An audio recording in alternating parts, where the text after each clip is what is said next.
Olá, para você que está escutando a gente pela primeira vez ou para você que já conhece o nosso trabalho. Esse é mais um episódio do podcast Papo de Bicudo, podcast pensado, produzido pelos membros do Núcleo Antirracista Virgínia Leone Bicudo. Esse núcleo é composto por estudantes, professoras e professores lá da Escola de Sociologia e Política de São Paulo. Hoje nós estamos aqui, nesse episódio, para falar do centenário do Clóvis Moura. Mas antes de entrar, de fato, no assunto, na pauta, a gente vai se apresentar um pouquinho, apresentar o nosso convidado. E o que é muito importante dizer é que a gente está muito feliz de botar mais um episódio para rodar, para passar desses limites da sala de aula, da academia, e contar de forma democrática e muito, enfim, de peito aberto para as pessoas que querem ouvir um pouco de vários temas que a gente acha que são importantes para a sociedade. Eu sou a Sofia, sou membro desse núcleo. Eu sou uma mulher jovem, de pele negra. Eu estou vestindo uma camisa belíssima, amarela, de seda, da Carolina Maria de Jesus. Estou com uma faixa na cabeça, que também tem um amarelo, tem um azul, que combina com a minha camisa, então estou toda combinando. E eu tenho duas parcerias aqui bem importantes para mim, que vão se apresentar, começando com a nossa presidenta. Oi, gente. Prazer, eu sou Alice. Sou uma mulher de pele negra, tenho 24 anos, sou estudante de Ciências Sociais na FESP. Eu uso meu cabelo dreadado, ele é castanho, tenho olhos castanhos também. E estou usando uma blusa marrom com alguns adereços dourados, num brinco e colares dourados. Prazer estar aqui. Bom, sou Avante, sou uma pessoa não binária, tenho 25 anos, também faço parte do núcleo e da FESP. Eu sou uma pessoa negra, de pele clara. No momento, eu estou usando uma blusa branca, uma camiseta branca, de mangas compridas, um colete preto e uma gravata preta. Eu tenho cabelo cacheado e, no momento, ele está roxo. Então, hoje a gente vai começar a apresentar o tema. Estou muito feliz de receber todo mundo aqui novamente. Alice, você faz as honras de contar um pouco para a gente quem foi o Clóvis Moura? Claro, e antes de apresentar o nosso convidado, vamos pedir licença aqui, né, para os nossos ancestrais, para os nossos orixás. Hoje é uma segunda-feira, então, Larô e Exu. E, bom, Clóvis Moura, ele nasceu em 1925, no Piauí. Ele foi sociólogo, historiador, jornalista, poeta, militante comunista e um dos mais importantes intelectuais do Brasil e das ciências sociais, que ainda está para ser devidamente aproveitado aí pela academia e pelos currículos universitários. Sua principal obra, Rebeliões das Senzalas, mudou a forma de pensar a escravidão, destacando o protagonismo das experiências de resistência negra. Ao longo de sua vida, publicou livros fundamentais como Negro, de Bom Escravo a Mau Cidadão, Dialética Radical do Brasil Negro e Sociologia do Negro Brasileiro, sempre articulando raça e classe para entender a formação social do Brasil. E aí, já citando o nosso convidado, Clóvis Moura ainda tem muito a nos dizer. Bom, e para conversar aqui com a gente, bater um papo sobre isso, a gente tem a honra de receber o nosso convidado, Denis de Oliveira, que é professor e doutor, atualmente professor titular, né, da Universidade da Escola, né, de Comunicações e Artes da Universidade de São Paulo. Ele é jornalista, pesquisador, militante negro. Sua atuação, né, no mundo acadêmico, ele vem muito da pesquisa nas áreas de comunicação, de cultura popular, de movimentos sociais, de jornalismo, enfim. Ele tem um estudo bem extenso seguindo essas áreas. Ele tem, né, ele é autor e organizador de diversos livros, principalmente, né, um grande destaque aí para o livro Racismo Estrutural, uma perspectiva histórico-crítica, além de outros artigos sobre jornalismo antirracista e obras de intelectuais negros. Inclusive, ele participou, né, por isso que ele é um dos nossos principais convidados aqui, da reedição e escreveu o prefácio, fez comentários de alguns dos livros do Clóvis Moura. Então, muito obrigada por estar aqui presente hoje. Bem-vindo, professor. Obrigada pela disponibilidade. A gente queria fazer algumas perguntinhas, um bloco que é um bate-papo, uma conversa aqui. Claro. E a gente queria começar perguntando para você como que foi esse seu primeiro contato com as obras, com a obra do Clóvis Moura, como que isso se cruza com o seu trabalho e como foi fazer o prefácio dessas edições, enfim, como foi misturar você com o trabalho do Clóvis Moura? Vamos lá, né? Primeiramente, agradecer o convite, né? Sofia, Alice, Vante, né? Prazer em conhecê-las, muito legal o trabalho de vocês, né? Bacana estar aqui. Me autodescrevendo também, autodescrição, né? Eu sou um homem negro, estou usando dreads, né? Estou usando uma boina azul. Eu sou colecionador de boinas, né? E uma camisa polo preta. Bom, o Clóvis Moura, o meu contato inicial, eu conheci pessoalmente, né? Nos anos 90, eu estava empenhado na organização de uma entidade do movimento negro, chamada O Negro, né? União de Negros pela Igualdade, cuja principal referência teórica era o Clóvis Moura. E por conta disso, né, eu tive contato com ele, um contato pessoal com ele. Eu era muito jovem naquela época, eu tinha 25, 26 anos, né? E um cara de pau também, né? Eu ia na casa dele, ele morava lá na Rua das Palmeiras, aos domingos, né? E eu levava textos, a gente escrevia para o Negro para pedir a opinião dele. Com uma paciência, domingão, né? Esse moleque chato aqui vindo Pertinho da me gente incomodar, ali, né? né? Aquela coisa assim. Mas ele recebia tal, então foi um pouco isso. E eu tive a oportunidade também de partilhar mesas com ele, né? Um debate que eu tive com ele, eu participei de uma mesa junto com ele. Acho que foi em 92, me parece, lá no Sesc Venda Nova, em Belo Horizonte. Foi um encontro da Corrente Sindical Classista, que hoje é CTB, né? De sindicalistas negros, né? Da Corrente Sindical Classista. E outro foi, acho que foi em 91, foi no evento do Seminário da Consciência Negra, que foi organizado pelo governador do estado do Espírito Santo, o Abuí Nazeredo, né? Foi o primeiro governador negro do Espírito Santo. Então, o Conselho da Comunidade Negra lá do Espírito Santo organizou esse evento, e aí eu tive a oportunidade, né, de dividir, não só dividir a mesa, né, mas a gente chegou junto no aeroporto, deu um probleminha, inclusive, ali na nossa hospedagem, e a gente foi tomar uma cerveja, né, no boteco ali perto do Porto de Vitória, e aí tomando conhaque, né, eu adorava conhaque, né?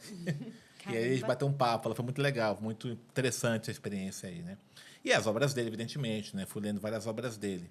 Eu, particularmente, acompanhei, né, a produção do Dialética Radical Brasileiro, né, quando ia aos domingos na casa dele, ele estava escrevendo essa obra. Tá? Foi a última obra dele lançada em vida, né? Depois teve mais 2 livros dele, mas quando foram lançados já tinha morrido já. Foi a obra A História da Escravidão no Brasil, e outra obra dele sobre o MST, né? O MST e a Guerra de Canudos, né? Foi o último livro dele. Então, essas 2 obras, né, foram lançadas depois que ele faleceu. Então, esse foi o contato. Ele sempre me instigou muito, vários motivos, né? Primeiro, eu era militante, né, naquela época do Partido Comunista do Brasil, no PCdoB, no movimento estudantil. Tive contato aí, né, com essa discussão do marxismo, mas me incomodava muito, né, esse marxismo branco, né, porque pensava a classe operária numa perspectiva europeia, eurocêntrica, né? Então, que nem era a realidade de pois fato desse território, né? Pois eu fui trabalhador, né, desde meus 14, 15 anos, né? Pô, que raio, né? Que estranho isso aí. Cadê a negrada que trabalha, né? Que é operária, que é trabalhador, tudo isso, né? Então, eu estranhava muito, né, as referências teóricas, tá? No marxismo, até marxismo mesmo nos partidos comunistas, né? Até mesmo, né, como é que encaixava, por exemplo, mais de 300 anos de escravidão no Brasil, como é que entrava nessa formação do capitalismo? E o Clóvis Moura, ele é um militante comunista, marxista, e fez essa discussão, né? Ele, de fato, ele pega a referência marxista e dá uma perspectiva da discussão do combate ao racismo. E isso também me aproximou nessa discussão, achei muito interessante, muito importante. E, mais recentemente, né, todo o meu empenho, né, não só meu, mas de vários colegas intelectuais negros e negras, né, é que o Clóvis Moura, ele é uma pessoa que é discriminada na universidade, né? Você tem, inclusive, intelectuais brancos que discutem racismo que dizem que o Clóvis Moura não é intelectual. Até proíbem seus orientandos e orientandas de citar o Clóvis Moura, né? Eu já participei de uma banca na USP, por exemplo, que o candidato, acho que é mestrando, doutorando, não lembro agora, ele citou Clóvis Moura e uma pessoa da banca, mas não, Clóvis Moura é apenas um militante, não é um intelectual. Como se militante fosse algo negativo, né? Sim. Mas desconhecem, né, desconsideram a qualidade acadêmica dele. Tanto é que essas obras foram todas publicadas, quase todas elas, por pequenas editoras, né? A não ser o Sociologia, essa editora Ática, todas as outras são editoras pequenas. E aí, então, por conta disso, né, desde 2013, né, quando a gente fez uma série de eventos por conta dos 10 anos do seu falecimento, inclusive a organização que eu faço parte, que é a Rede Quilombação, ela foi criada em homenagem a ele, né? O nome Quilombação vem de quilombagem. Que a gente começou, então, a fazer um esforço aí, eu estava na universidade já como professor, de resgatar, né, Clóvis Moura, né, como acadêmico intelectual. E aí a gente tem feito isso, né? Desde então, né? Aí eu, junto com a editora Dandara, que é uma editora de um colega meu, né? O Juninho, a gente está fazendo essa reedição das obras dele. Também participei da reedição da obra dele, Dialética Radical do Brasil Negro, pela editora Anitta, né? Eu fiz o prefácio e tal. Também numa relação que eu tive com o pessoal do Instituto AMA, Psique e Negritude, nós conversamos com a editora Perspectiva para relançar o Sociologia Negro Brasileiro. Tá, o meu contato com a Soraya Moura, que é a filha dele, né? Então, ela resgatou os direitos autorais. A gente tem feito isso, né? Então, redivulgar e recolocar o Clóvis Moura no lugar que ele merece como intelectual, né? Então, esse esforço que tem feito. Eu acho muito maluco esse binarismo que é totalmente colonial, ocidental, de dividir nas caixinhas. Então, é um militante que não pode ser intelectual. É uma coisa contra a outra. E como o racismo vai entrando nesses espaços e aí um intelectual que tem tanto a contribuiu tanto, não é falado porque é dividido nessa outra caixinha, né? Enfim, academia muito. E eu acho que é também porque o que o Clóvis Moura traz, assim, é uma perspectiva que rompe com muita coisa, assim, né? Que na academia é uma dificuldade, né? Que é isso, colocar o negro no lugar de agência histórica, né? Para além de só resistir ali à escravidão, mas como um protagonista ali, né? Então... Essa é a grande questão, né? Ele é treteiro, né? Exato. A academia não gosta de gente, né? Que coloca o dedo na ferida. Ele tratou com intelectuais importantes, né? Por exemplo, ele polemizou com Caio Prado Júnior, com Nelson Werneck Sodré, né? Fernando Henrique Cardoso, Gilberto Freire também, né? Gilberto Freire, lógico, né? Sem dúvida. Eu tô falando no campo da esquerda, né? No campo esses caras são todos intelectuais comunistas, né? Marxistas. Ele tratou com esses caras, né? O Gilberto Freire, com certeza, né? O primeiro livro dele, Rebeliões na Senzala, é uma resposta ao caso Grande Senzala. Sim. Né? Então, e aí a grande questão que ele coloca é que, ao contrário que boa parte do pensamento social brasileiro coloca, de esquerda, a rebelião do trabalho não começa com as greves operárias no início do século XX, né? Começa na Senzala. Então, a luta de classe no Brasil começa no escravismo. E aí ele coloca o sujeito negro como um ator político. Essa é a grande questão, que vai diferenciar dos demais intelectuais, né? Você pega o Jacques Gorender, por exemplo, um intelectual que discutiu de forma brilhante até o que foi o escravismo, né? Ele conceitua de forma marxista o que foi o modo de produção escravista, mas ele não coloca, né, ele não se esmera em colocar o negro como sujeito político. Quem faz isso é o Clóvis Moura. E aí, o que é interessante, né, nessa discussão que ele faz? Ele apresenta para a gente uma teoria política para o movimento negro, né? Como a população negra tem que ser ator político nisso. Legal. Você já está respondendo aqui as nossas perguntas, né, que a gente trouxe. E aí, é isso, pensando no centenário dele, né? E essa importância, qual é essa importância da gente estar revisitando a produção dele para pensar o Brasil hoje? E também, você já colocou, né, a ideia da quilombagem. Se você puder também falar um pouco sobre isso. Tá. Então, a ideia da quilombagem é a grande questão, né? Porque, veja, o que ocorre eu me lembro muito quando nós tivemos a discussão das cotas, né, das universidades, vários intelectuais brancos que discutem a questão do racismo foram contra. Tá? Não vou citar nomes aqui, alguns deles até revisaram suas posições. Né? Um deles é o Peter Frey, né, que manteve a posição contra cotas. Né? A Liane Schwartz mudou a posição dela e tal. Eu lembro nesse debate aí que o meu amigo, grande colega, amigo, né, mestre, né, nossa referência, o professor Kabega Lemunanga, ele falou o seguinte, vocês, brancos, querem que a gente seja objeto de estudo, não sujeito do nosso estudo. Né? É muito isso mesmo. Né? Então, quando essa discussão que aconteceu na academia é muito por conta, né, de não considerar o negro como sujeito político, né, como o sujeito que lutou, construiu o Brasil e tudo isso. Isso que o Clóvis Moura coloca. Né? Então, toda a discussão que ele vai apontar é exatamente isso. E a quilombagem ela é um conceito que ele trabalha para significar o conjunto de revoltas negras, não só os quilombos, né? Mas, por exemplo, a revolta dos malês, a Inconfidência Baiana. A coisa baiana é interessante, né? Ele chegou nesse debate que eu falei lá em Belo Horizonte, ele está cheio de militante lá, negro, né, sindicalista, e perguntou assim, alguém sabe o que foi a Inconfidência Baiana, né? A revolta dos Búzios? Aí, sabe, então um outro sabia. Tá. Qual o nome dos 4 líderes, né? Que foram enforcados, quartejados e tal. Tem uma parte não sabia, né? Ficando fora da história. E ele aponta, né? É uma luta que foi 6 anos depois da Mineira, mais radical, mais revolucionária, mas como foi liderada por 4 pessoas negras, ela ficou no esquecimento. E Tiradentes foi até feriado, né? A Mineira virou a grande referência. esqueceram, né? Então, todo esse conjunto de revoltas e tal, né, que ele vai colocar, faz parte da que ele chama de quilombagem, né? Então, é isso. E tem um estudo dele muito, né, aprofundado sobre Palmares, né?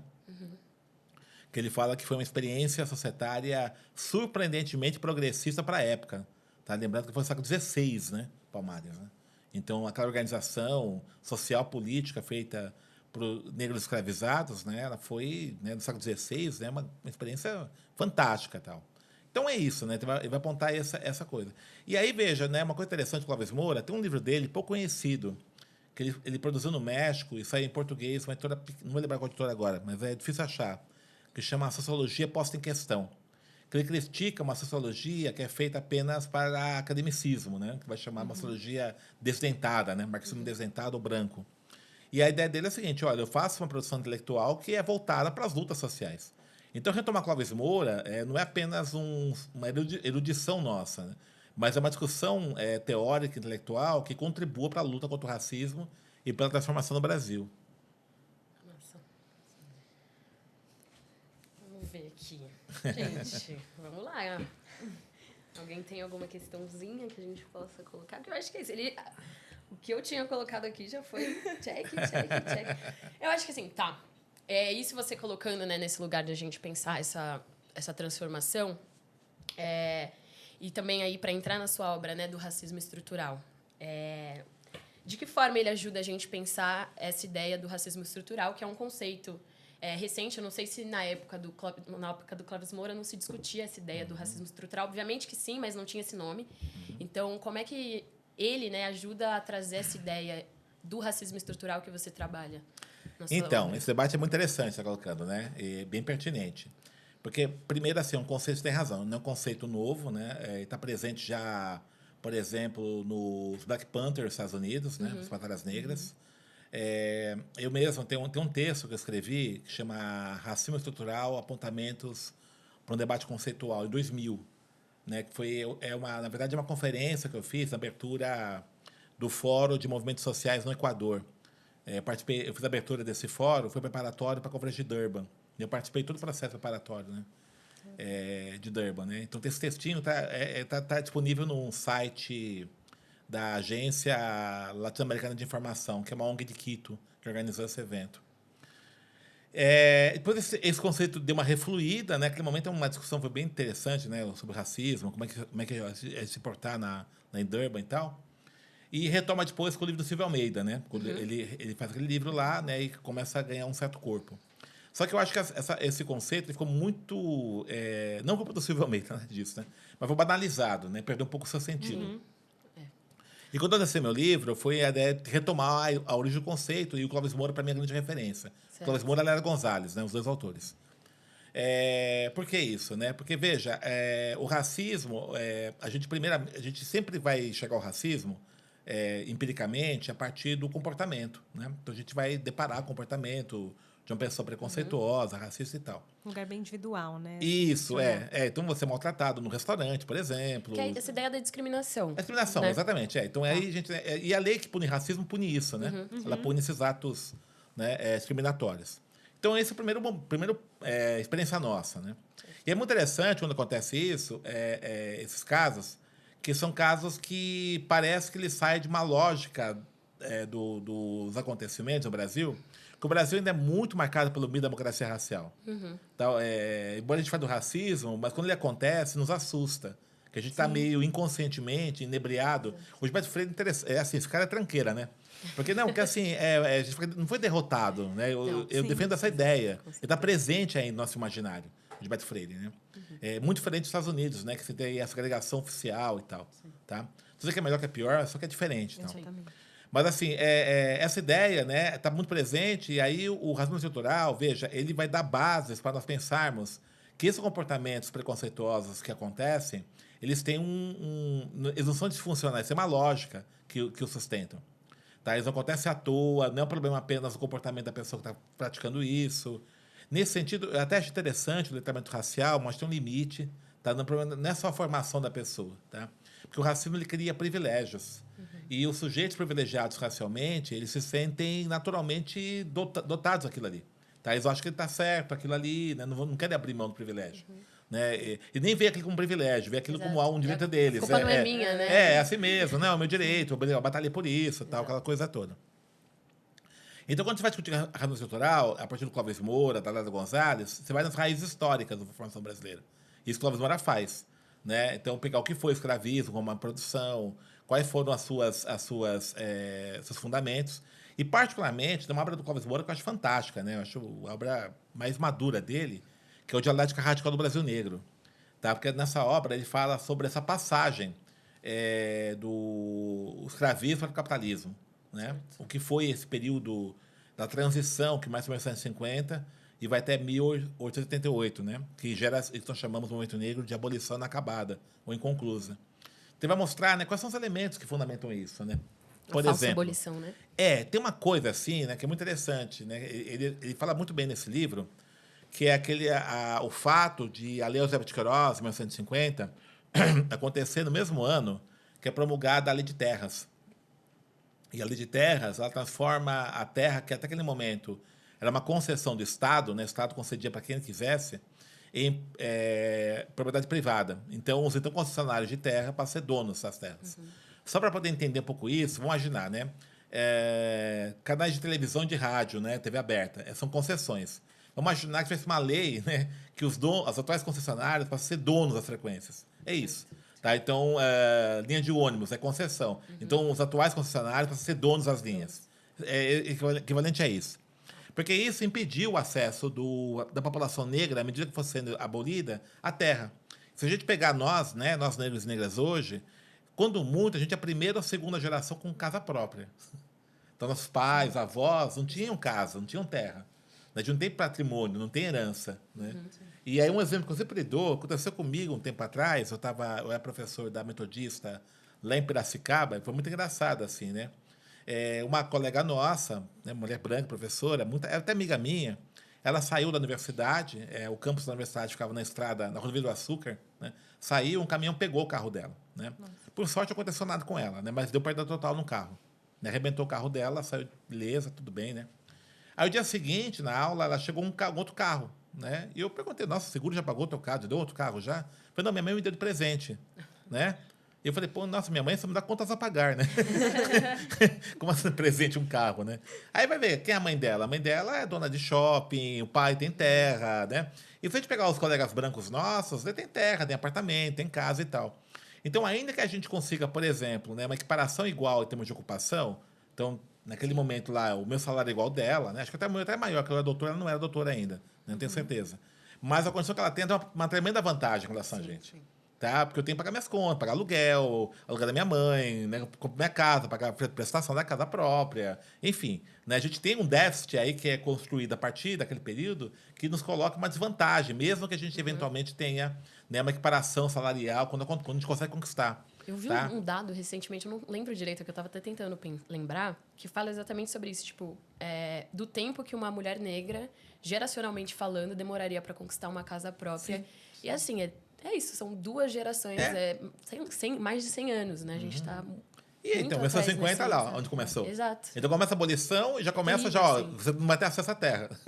Isso vai gerando já uma barragem, a coluna fala esse conceito, barragem, né? Uma barragem de inserção da população negra no sistema social. Então, foi arquitetado o modelo naquele momento. Né? E isso é muito interessante. Até quando chega a abolição, em 3 de maio de 1888, primeiro assim, a abolição, quando acontece, uma parte da população negra estava liberta já. Né?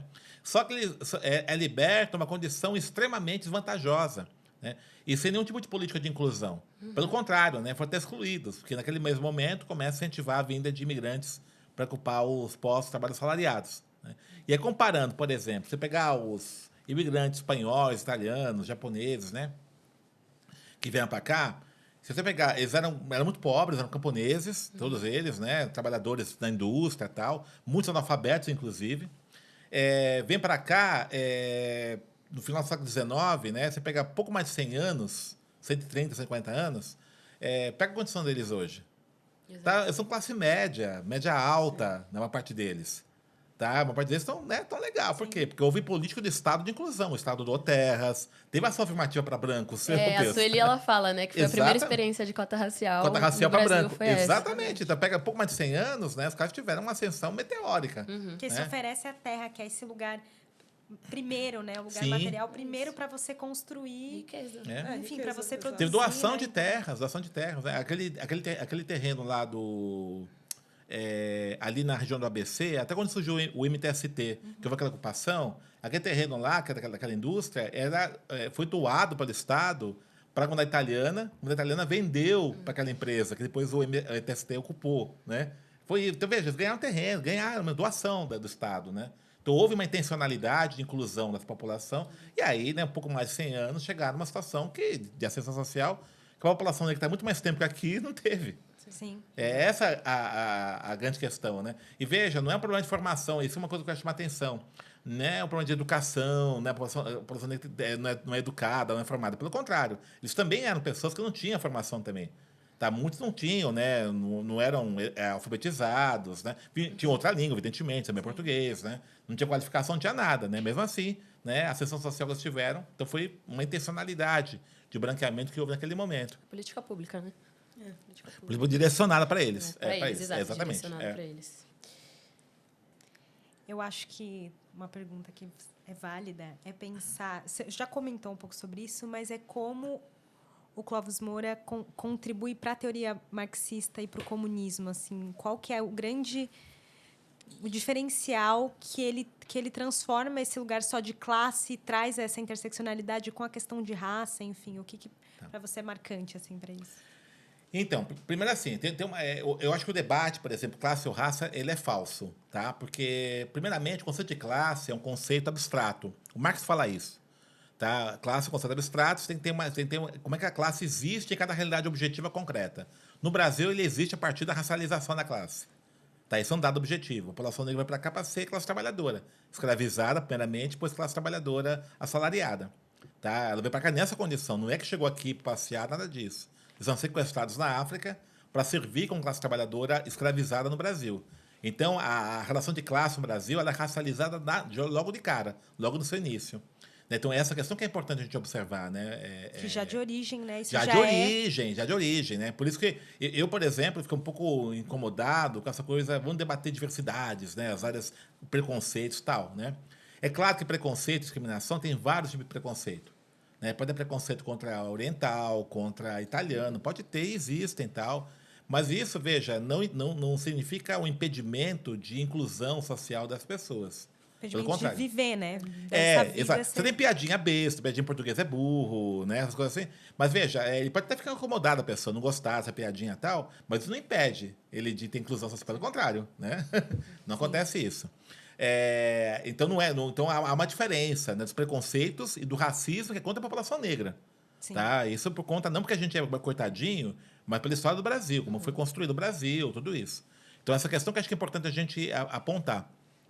E o Clóvis Moura, quando ele faz essa discussão histórica, porque ele fala o seguinte, olha, é necessário nós entendermos o racismo a partir do prisma do conceito marxista de totalidade. E o que é totalidade, né, no Marx? Né? Totalidade é você ver as relações sociais concretas que existem. Sim. E que relações são essas? Primeiramente, uma relação do escravismo, no qual você tem uma objetificação do homem negro, da mulher negra, para você explorar o limite, né, a sua condição de trabalho. Né? E depois você tem essa objetificação continuada para criar uma superexploração do trabalho. Né? Porque o Brasil ele vai ter um tipo de capitalismo, e é interessante de pegar. Né? Qual o papel do racismo hoje no Brasil? Não há o escravismo? Tá, não há. Mas você tem uma exploração do trabalho que é gritante, que é aviltante. Né? E aviltante porque é um país que é construído, o seu capitalismo, para atender demandas externas, as riquezas vão para fora. E aí, por conta disso, o racismo contra a população negra significa você desvalorizar o Brasil para ele ser submisso à ordem internacional. Ele vai falar isso no Dialética Radical do Brasil Negro. Né? Então, há uma arquitetura, né, do racismo operando no sentido do Brasil ser sempre um país submisso, né, à ordem internacional. Então, o Brasil é um país... Aquela coisa, o Brasil não sabe votar, o Brasil não sabe, é mal educado, tem que ser sempre submisso ao outro. A gente pode ter autonomia, soberania nacional. Né? Então, isso tem uma função. esse racismo que acontece no Brasil. E aí, quando eu falei da objetificação, isso é interessante, porque, veja, essa objetificação que é constante, ela traz para a gente uma situação muito, muito, muito interessante. O Clóvis Moura chega a apontar isso em alguns momentos. Que a cultura, como a cultura ela significa uma reumanização, ela é uma ação política para a população negra. Tá? Independente do discurso que essa ação cultural artística faz. Porque a cultura reumaniza. Eu sempre trago, né, tem uma experiência interessante. Eu conheci um menino chamado Cosme, que é do Núcleo Cultural Força Ativa, da Tiradentes, nos anos 90, né, quando começou o hip-hop.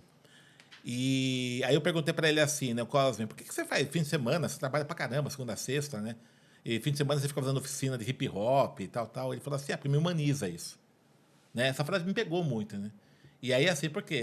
Qual a vida dele? Ele, de segunda a sexta, trabalhava distribuindo volante, folheto, lá no centro da cidade de São Paulo, né? E um dia eu até encontrei ele chovendo, ele distribuindo volante e tal. E fim de semana, o que ele fazia? Fazia oficina e tal. Então, ele desumaniza o dia de segunda a sexta, Sim. pegando o ônibus cheio, etc. E fim de semana, pô, eu sou gente, faço cultura, faço arte, faço música, dança, etc. Humaniza. Então, a cultura negra é um espaço de reumanização. Então, o samba, o hip-hop, o funk, são reumanizações do negro, né? Porque o sistema o objetifica para explorar no limite essa força de trabalho. E esse momento de se encontrar, né? De Sim. estar junto, de construir junto, é esse lugar de estar humanizado. E eu fiquei pensando muito também como, com toda essa transformação no Brasil, a igreja evangélica vai ser também esse lugar, né? Das pessoas negras, enfim, se encontrarem e cada um tem a sua função, cada um é visto. Então, você entra lá, Sim. Você é a fulana de tal, você tem o seu posto ali. E como isso vai se misturando também, né? É verdade. Enfim, nessa realidade. Não, você fala um negócio interessante, assim, né? Porque às vezes a gente demoniza muito, né, essa religiosidade da população negra. Que uma coisa é você criticar o aproveitamento da religião por parte de gente picareta e tal. Isso é uma coisa complicada. Outra coisa é a religiosidade da população. Sim. Tá? Aí não, a gente pode entender Sim. isso, né? E tem uma discussão que está muito legal no Sociologia Negro Brasileiro e no Negro Bom Escravo Mau Cidadão, que ele fala da quimbanda, né? Do Exu. Ele fala isso com o Clóvis Moura. Que o Exu ele significa o espírito libertário do povo negro. Né? Ele vai fazer uma discussão muito legal. Né? O que é o Exu aqui no Brasil? Né? Que tem uma diferença em relação ao que é, obviamente, na África, né? O Exu da quimbanda, né? Os vários Exus no Candomblé Angola, e tudo isso, né? na Umbanda, tudo isso. Né? Esse desejo libertário do povo negro. Esse espírito. Nossa.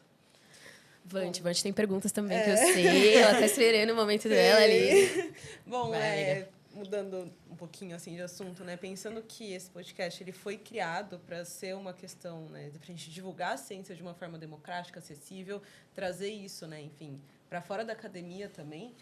Como você entende que nossos ouvintes e até a gente mesmo dentro desse ambiente consegue se aproximar mais do Clóvis Moura, começar, né, enfim, a se aprofundar mais nas obras e nas ações que ele fez? Bom, acho que tem que ler os livros dele, né? Das obras dele, né? A Editora Dandara está fazendo um esforço muito legal, né? Não só de republicar os livros do Clóvis Moura, mas tem algumas coletâneas. Lançou agora recentemente uma coletânea. Está para relançar, na verdade, né? Está no prelo, quando a gente fala. É uma obra chamada Clóvis Moura, né? Com artigos, artigo até meu. Uma coletânea de intelectuais negros e negras que estão falando sobre Clóvis Moura. Tá? Tem um livro do Márcio Farias, muito bacana, chama Clóvis Moura e o Brasil, que é uma síntese do pensamento do Clóvis Moura, tá da Dandara. E aí os livros do Clóvis Moura, assim, aí você tem, né, o Rebeliões da Senzala, que saiu pela editora Anitta, né, saiu reeditado recentemente, que é um livro, é o primeiro livro dele, na verdade, né, nos anos 50, né, vai mostrar um pouco esse negro como sujeito político, né, da luta contra o escravismo. O Dialética Radical do Brasil Negro, né, que fiz o prefácio, saiu uma nova edição também pela editora Anitta, que é esse livro mais denso, que pega essas passagens aí, né, do escravismo para o capitalismo, ele pega as experiências do movimento negro brasileiro, alguns dilemas do movimento negro brasileiro. Tem um livro dele que eu acho fantástico também, que é O Negro de Bom Escravo a Mau Cidadão. Tá? O título é fantástico, isso, né, esse título. Que ele pega não só essas questões do tratamento do negro, né, no escravismo e no após-escravismo. É interessante pegar isso, né? Porque você pega essa discussão, você tem, no Brasil, você tem até uma boa vontade quando você pega o negro e negra que está subalternizado, na faxina, limpando, tudo bem, né? Aí quando esse negro e negra tá disputando vaga na universidade, Aí fica tá chato. disputando, opa, aí não, o que o cara quer, aí não né? Tem um lugar permitido, um lugar proibido, né? Sim. Então, dançando no carnaval, beleza, no samba, lá tá tranquilo. Agora, se o cara tá disputando vaga lá no trabalho com você, não quer saber disso aí, não, né? Então, esse livro, o título do livro é provocativo, né? Então, ele pega essa discussão bem bacana, essa barragem que existe, né, da cidadania negra, e ele pega a experiência da América Latina também nesse livro, né? Tem vários outros livros que estão sendo publicados dele, né? Do Clóvis Moura. Esses três aí são centrais, né? O Sociologia do Negro Brasileiro, né? Do Sai pela Perspectiva, também é um livro bem interessante, um livro bem denso. É um livro, assim, esse Sociologia do Negro Brasileiro é um livro mais literário, mais ensaio, até mais gostoso de ler, né? O Dialético é um livro um pouco mais denso, um pouquinho mais pesado, né? Acho que é importante dizer para quem está ouvindo a gente que essa pergunta pode parecer óbvia, mas é recorrente de o que você pode indicar para a gente ler, porque o universo de leitura é gigantesco e às vezes é muito legal quando você acha um livro que é, enfim, sem perder a densidade, mas com a proposta dele, é como um manual. Deixa eu te apresentar um pouco desse autor e dessa autora para você seguir esse passo e depois passar para um outro texto. Enfim, em sala de aula a gente costuma fazer muito isso. Tipo, verdade. professor, ou quando os professoras trazem, esse daqui Então, não tem como você fugir, é introdutório, porque, enfim, é um processo. A gente, às vezes, fica com essa ânsia de ler tudo, mas entendendo que é um autor que é muito invisibilizado, entender, de fato, quais produções a gente vai adentrando, né? Para, enfim, conhecer um pouco sobre. E também, assim, né, como você entende que é importante, como é necessário, né? Como que os movimentos sociais conseguem e podem aprender, não só com os livros, com a parte, né, com a produção literária do Clóvis Moura, mas também com a militância dele, né? Como que isso pode ser revisto e, enfim, aprendido a partir dos movimentos sociais. Então, o Clóvis Moura, ele foi a trajetória dele é muito interessante, assim, né? Porque é um intelectual que não foi formado na academia, né? Ele não tem doutorado, não tem nada. Sim. Ele fez a graduação dele só, né? Ele foi reconhecido depois como professor honoris causa na USP. É orgânico que fala, né? Quando o intelectual... É orgânico, isso é. Orgânico, e aí, né? assim, o lance dele foi esse. Ele ia no Força Ativa, no Essa Tiradentes, no debate, no Movimento Negro, né? Todos os eventos que eu participei com ele, de movimento social. Ele ia na periferia, debater, né? Ele não tinha nenhum problema, né? Aguentava eu ir na casa dele. Então, ele tinha muito essa pegada, assim. Não é um cara não é aquela pessoa que transitou na academia e tal, né? Não teve essa oportunidade. Acho que boa parte, isso também é mais um elemento que cria esse preconceito contra ele, né? Sim. E aí, esse livro dele, que nós vamos reeditar, né? O Sociologia Posta em Questão, ele pega muito isso, né? Um conhecimento que não serve para uma praxis, né? Não serve para nada, né? É só para você colocar na prateleira, né? Perfeito. Essa postura que ele tinha. Perfeito. Acho que é um ótimo horizonte para a gente, Sim. né? Entender que não é que dá para estar na academia e dá para estar na militância. Na verdade, é isso. É esse Academia lugar. e militância, Tá se tudo mistura, junto. esse binarismo, essa coisa de dividir em caixinhas. Não faz sentido. Não faz sentido. E é isso. É muito esse horizonte, essa inspiração contra-colonial, decolonial, né? Que a gente fala. Então, acho que é isso. Tem uma importância muito profunda a falar do Clóvis Moura. Enfim, bem Eu acho importante. que, para fechar uma última pergunta, dá tempo? Dá, né? Como você acha que ele, se ele estivesse vivo hoje, como ele leria o Brasil, assim, de 2025? Você sabe que tem uma entrevista dele na internet? Foi a última entrevista dele, né? Ele achado esse vídeo, tenta reeditar, né? Me parece que o Jones Manuel colocou, reeditou, ficou legal, né? Legal. Tinha um som de fundo e conseguiu editar e está na internet, no YouTube. E aí foi logo depois que aprovou as cotas, né? Foi interessante esse vídeo, assim. Ele colocava muito... algumas questões que ele pegava assim. Primeiro, ele ficava muito preocupado com uma certa partidarização do movimento negro. Tá? E o movimento negro ele tinha um projeto político nos anos 80, claro, MNU, na verdade, né? Quando o país se democratiza, né, houve uma certa, segundo ele, uma fragmentação do movimento negro ao se partidarizar. Não pela conta dos partidos, né, mas é isso. Né? A segunda coisa que ele fala, isso ele fala até em alguns livros dele, né? Ele não fala assim, esquerda branca. Fala assim, nós somos a esquerda. A esquerda somos nós negros. Tá? Porque a gente pega na raiz da questão, pega no fundamento da questão. A esquerda é a gente. Sim. Nós somos a esquerda. trabalhadores. Exatamente, a população negra que é a esquerda. Né? A esquerda é a gente, não tem esquerda branca e esquerda negra. Não, esquerda somos nós, ponto. Né? Ele é muito incisivo nisso. E a terceira questão, assim, ele falava que é importante as políticas públicas de combate ao racismo, as cotas e tal, mas tomar muito cuidado para não achar que isso vai ser a resolução do problema. Tá? Ele falava isso, olha, ela tem sentido, a cota racial, se ela servir como uma ponte para você transformar a universidade, as instituições, de modo geral. Sim. Tá? Não é apenas uma coisa para você... tá ali, conseguiu, inclusive, resolver o problema. Não é. Né? É você ir além disso, né? Como é que você transcende. Chega né? num momento em que não seja nem necessário ter cotas raciais, Exato. né? Que você pode chegar a um ponto, por exemplo, que eu preste muita atenção disso. Eu estou observando muito isso, né? Você pega, hoje a Rede Globo está chegando num grau assim, de igualdade racial nas novelas. Exato. Tá? E é uma política deliberada, né? O compliance vai falar isso. As pessoas dizem racista? Não. Né? Esse é o problema. Eu estou vendo assim na minha área de comunicação, olha, está avançando nossa luta. Peraí, calma. O que é isso, né? Isso não é aquilo que a Bell Hooks fala, né? De uma comodização da nossa agenda. Tá? Então, muito cuidado, né? Que o neoliberalismo cria um pouco essas armadilhas, né? Sim. Então, ele alertava já naquele período, já toma muito cuidado com isso. Se a gente não articular essas conquistas pontuais, né? Uma transformação radical da sociedade, aí a gente pode correr o risco de cair no canto da sereia, né? Sim. Se perder. Acho que é isso. Fechar assim, é isso. Eu acho que muito bom, professor, te ouvir. E ter esse momento de refletir, né? É isso, o Clóvis Moura, professor, deixou muito bem claro a importância dele. Então, que esse podcast a gente consiga, né, olhar para esse cara, para a produção dele e pensar esse lugar, né, da transformação radical da sociedade, que eu acho que esse tem que ser o nosso objetivo final. Que podem vir por diversas maneiras. Eu acho que o Clóvis Moura, ele dá, né, um dos caminhos possíveis. Então, fico muito feliz de poder estar aqui e conversar com você sobre isso.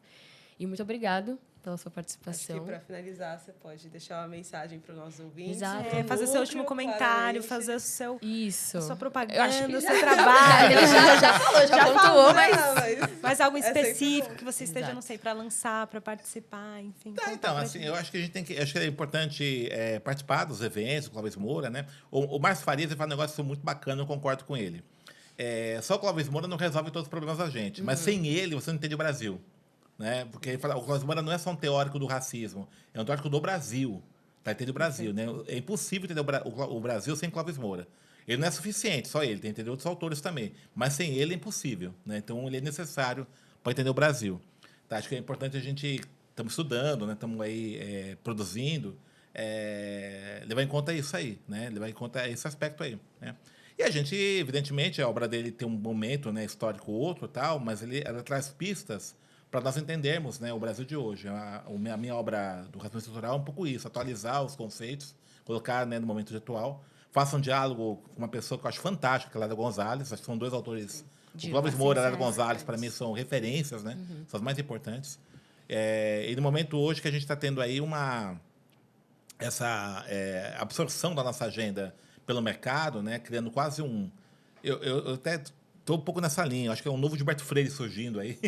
Tá? Um novo Caso Grande Senzala, né? Uma nova democracia racial está surgindo. Né? A gente tomar muito cuidado com isso, né? Com essas absorções das nossas agendas. Então, os autores radicais, Clóvis Moura, Lélia Gonzalez e outros, são importantes para a gente poder pensar. Perfeito. Obrigada pela sua Imagine. presença. Obrigada, mesa, né? As minhas colegas. Foi ótimo. Acho que foi muito importante. E bom saber que é isso. A gente tem esse lugar de esperançar muito, né? De saber que existem autores e autoras negros brasileiros que estão pensando esse lugar quando a gente sabe que o projeto é de não ter um Brasil, não ter esse lugar das pessoas pensando esse território e nada como você dá esse próprio golpe nesse capitalismo escravista de pessoas negras pensando sobre esse território e propondo também outras coisas. Então, muito obrigada. Imagine. É isso, gente. Obrigada para quem está escutando a gente. Fiquem ligados nos próximos episódios. A gente já lançou vários episódios incríveis sobre masculinidades, racismo ambiental. Tá falando certo? Só papo de bicudo. Exatamente. Então, escutem e Acompanhe sigam as redes. isso, núcleo nas nossas redes. Núcleo Estamos sempre atualizando antirracista. por lá, é bem importante. Tá vindo muita coisa boa Teremos por aí, eventos. entendeu? E outros papos E aqui. siga minha rede também. Sim, o professor Denis de Oliveira, gente. De por Oliveira favor. no Instagram. Perfeito. Obrigada, gente. Valeu, até a próxima.